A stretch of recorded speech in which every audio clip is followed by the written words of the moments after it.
When Clint Eastwood settled into her section, Mia had no clue her life was about to shift in a way she never expected. Adjusting her apron, she stole a glance at the clock above the diner's counter. Just past 7 p.m. The dinner rush was slowing, giving her a brief window to catch her breath before wrapping up her shift. For most travelers, the roadside diner was a temporary stop, a place to grab a bite before continuing their journey. But for Mia, this place was survival. At 28, she juggled long shifts while raising her 6-year-old son, Jordan. Every tip, every paycheck went toward keeping a roof over their heads and covering the endless list of school expenses. Moving effortlessly, between tables she wore a warm smile that masked the exhaustion settling deep in her bones. The regulars knew pieces of her story, and some even left an extra dollar when they could. But Mia never asked for sympathy. Life had taught her early that the world wasn't fair and the only way forward was to keep pushing. The bell above the entrance jingled, drawing her attention. Expecting another road-weary traveler, she looked up, only to feel the air in the room shift. A man walked in, moving with a quiet confidence that commanded attention. Dressed in a simple button-up and jeans, his face partly shadowed beneath a low-pulled hat, there was something about him that felt familiar. Then their eyes met, and in that instant, recognition hit. Clint Eastwood. Her breath caught for just a second. She wasn't the type to gush over celebrities, she barely had the time or energy for that. But this was different. Eastwood wasn't just any star, he was a legend, someone her late father used to admire. His movies a staple in their home growing. Memories flickered, but there was no time to dwell. He slid into a corner booth and Mia knew it was her turn to serve him. Yet, this wasn't just another customer. Something about his presence made her pulse quicken. Grabbing her notepad and pen, she steadied herself and approached the booth. Up close, the details stood out. His hands, rough yet steady, resting on the table. His sharp eyes, partially hidden beneath the brim of his hat, took in everything without revealing much in return. When he looked up at her, his expression was calm, unreadable. "Good evening," she said, her voice steady despite the rush of nerves. "What can I get started for you?" He barely glanced at the menu before setting it aside. "Just a coffee and a burger, medium rare, no onions." Simple enough. She jotted it down, but as she turned, she realized her hand had a slight tremor. "Busy night?" His voice, deep yet unhurried, stopped her in her tracks. A little caught off guard, she turned back. Most customers didn't engage unless they were regulars. "Not too bad," she replied, managing a faint smile. "Keeps me on my toes." He gave a small nod, his expression softening just slightly. "You've got a good rhythm. Not easy to keep up in a place like this." Was Clint Eastwood complimenting her? She blinked, unsure how to respond, before settling on a polite nod. Then, without another word, she headed to the counter to put in his order. But her mind raced. Why was he here of all places?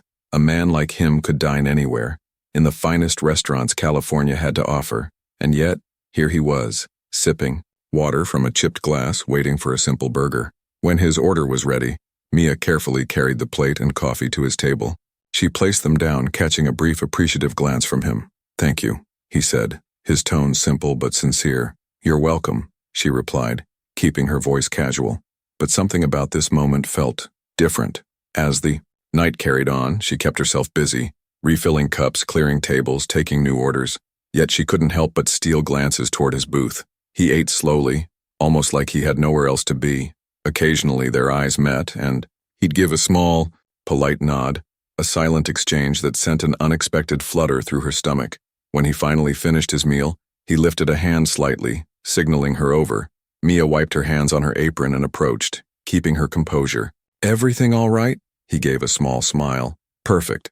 That was one of the best burgers I've had in a long time." She chuckled softly, caught off guard by the compliment. "I'll let the cook know," she said with a smile. "He'll appreciate that." For a moment, Tony didn't say anything. He just looked at her, and in that brief silence it felt like he was studying her, not in a judgmental way, but with a curiosity that made her feel exposed, yet oddly seen. "You've got a good energy." "About you," he finally said. "You remind me of someone I knew a long time ago." Mia blinked, unsure how to respond. Was this a compliment? A memory? She couldn't tell. "Well, thank you," she managed, her cheeks warming. "I just try to get through the day like everyone else." Tony nodded, his eyes glinting with something she couldn't quite place. "That's the trick, isn't it? Just getting through." Before she could answer, he reached into his pocket, pulled out a few bills and placed them on the table along with a folded piece of paper. "Keep the change," he said, standing up, "and read this when you get a moment." Mia stared at the note, her heart pounding. "Thank you," she said softly, unsure if he even heard her as he walked toward the door. The bell above it jingled as he left, and just like that, he was gone. For a few moments she stood frozen by the booth, staring at the note as if it might burn her fingers. What could he have possibly written? And why did he seem so intent on her reading it? But the questions would have to wait. There were still tables to serve, and Mia wasn't the type to leave her duties unfinished, even if her mind was racing with anticipation. By the time Mia cleared Tony's booth, the diner had quieted down. The last of the evening's customers were sipping coffee or chatting softly, while the low hum of the jukebox filled the room. She picked up the folded note with trembling fingers, slipping it into her apron pocket as she wiped the table clean. It was just a note, right? When her shift finally ended, Mia slipped into the back room to collect her things, but curiosity got the better of her. She pulled out the note, carefully unfolding it. As her eyes scanned the first few lines, her breath hitched. "Dear Mia, I don't know much about you, but in the short time I've been here, I've seen something rare. True resilience. Watching how you manage this place with grace, even under pressure, is a reminder of the quiet strength in everyday heroes. You remind me of someone very dear to me, someone who taught me the value of hard work and kindness. I don't know your story, but I can see in your eyes that you've carried more than your share of burdens. That's why I want to do something, no strings attached." Mia's hands trembled as she read on. "I'm leaving a small gesture for you to use however you see fit, whether it's for your child, your future, or simply a moment of rest. I hope it brings you some peace. People like you deserve to be seen, and I see you." Mia's breath caught as she unfolded the rest of the note. Inside was a check. Her eyes widened in disbelief as she saw the amount. $10,000. Her knees buckled and she sat down hard on the bench, tears spilling onto her cheeks. It wasn't just the money, though that alone was life-changing. It was the words, the acknowledgement, the simple fact that someone like Tony had noticed her, had cared. For someone who often felt invisible in the world, it was overwhelming. But one question remained. Why her? And what was she going to do with this unexpected gift? Mia sat in the back room for what felt like hours, her mind spinning. The check in her hands felt surreal, like something out of a dream. She thought about the stack of unpaid bills on her kitchen counter, the worn-out sneakers her son, Jordan, had been wearing for months, the leaky faucet in their tiny apartment that she couldn't afford to fix. This money could change so much. But more than the financial relief, Tony's words lingered in her mind. "You remind me of someone very dear to me." Who was that person? And why had he seen something in her? It wasn't just the money or the note. It was the way he had looked at her, with a kind of respect and recognition she hadn't felt in years. Mia wiped her tears and took a deep breath. She couldn't keep this to herself. She grabbed her phone and called her best friend Tasha, the one person who had been her rock through everything. Within minutes, Tasha was at the diner, sitting across from her in one of the empty booths. Wait, Tasha said, holding up her hands as Mia handed her the note. "You're telling me Tony left you this?" Mia nodded, her eyes still puffy from crying. "I don't even know why. I didn't do anything special." Tasha read the note silently, her eyes widening with each word. When she got to the check, she let out a low whistle. "Girl, this is insane. Do you know what this could mean for you and Jordan?" "I know," Mia whispered, "but it doesn't feel real. Why would someone like him care about someone like me?" Tasha reached across the table, grabbing Mia's hands. "Because he saw you, Mia. He saw what I've seen all along. You work harder than anyone I know, and you never let life break you. People notice that kind of strength." Mia stared down at the check, her heart heavy with gratitude, but also with doubt. "Oh, what if I don't deserve it? What if this is some kind of mistake?" "It's not a mistake," Tasha said firmly. "You do deserve it. The question is, what are you going to do with it?" And that was the question, wasn't it? That night, Mia sat at her kitchen table long after Jordan had gone to bed, the note and check laid out in front of her. The small apartment was quiet, except for the occasional creak of the old pipes. The dim light above flickered faintly. Her thoughts ran in 1,000 directions. This money could pay their overdue rent, replace the unreliable car she depended on, give Jordan opportunities she'd only dreamed of. But as exciting as the possibilities were, they also terrified her.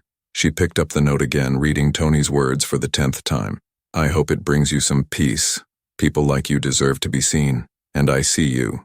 Those words struck deeper than she expected.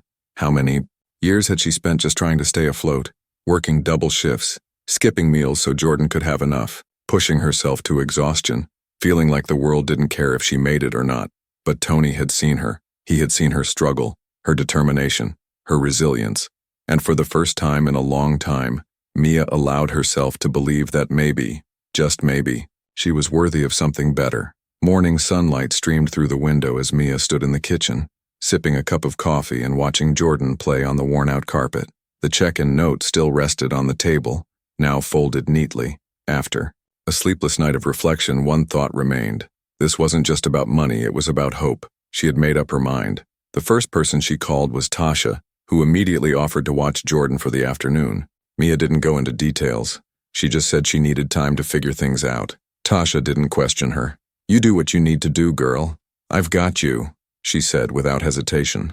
With Jordan happily settled at Tasha's house, Mia drove to the bank, the check feeling almost weighty in her purse. The moment she handed it over, the bank teller, a young woman with a bright smile, glanced at the amount and raised an eyebrow. "That's quite a deposit," she remarked, her voice polite, but intrigued. Mia nodded, offering a small smile. "It's a gift." The teller didn't press further, and Mia felt a wave of relief as the check was processed. Watching the transaction go through, she was hit by a mix of emotions: relief, excitement, and an overwhelming sense of responsibility. This money wasn't just about her. It was a chance to rewrite her story and build a better future for Jordan. After leaving the bank, she found herself heading toward the local community college. For years, she had walked past its campus, always wondering what it would feel like to be a student again, to learn, to grow. Now, standing at the admissions desk, she felt her hands tremble slightly. A kind-faced woman greeted her warmly. "How can I help you?" Mia took a steadying breath. "I'd like to enroll," she said with quiet determination. "In accounting." The woman's smile widened. "You're in the right place. Let's get you started." As Mia filled out the enrollment forms, a feeling of purpose settled over her. This wasn't just about her dream anymore. It was about proving to Jordan that it's never too late to chase what seems impossible.